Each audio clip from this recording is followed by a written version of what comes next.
Good evening and welcome to City News. This long-term care home in Mississauga lost dozens of residents over the course of the pandemic. It was one of the hardest hit in Ontario. Well, today the Ford government announced more inspections, investigations and enforcement as part of its plan to help fix the system province-wide. But some of those who lost loved ones and have been calling for change are crying foul.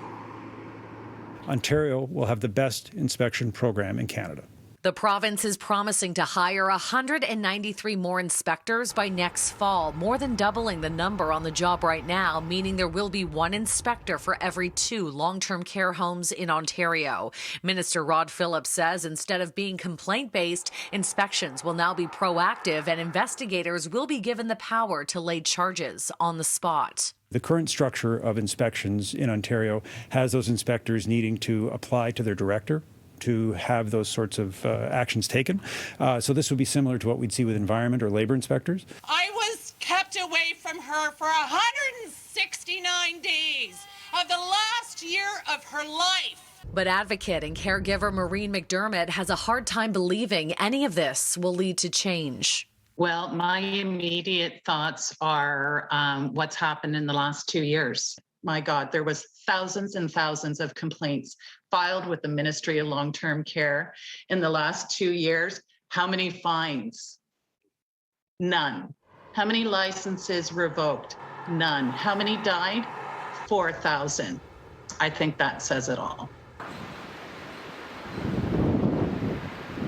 Maureen, who believes her mother died from isolation brought on by the pandemic, has been fighting for justice since the first wave. She points to the spring of 2020 when the military took control of 7 nursing homes and reported heartbreaking and deplorable conditions. Instead of consequences, many of these homes are now up for license renewals and expansion. My God, look at Orchard Villa.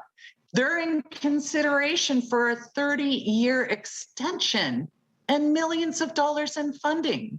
And it's absolutely mind-blowing to a caregiver.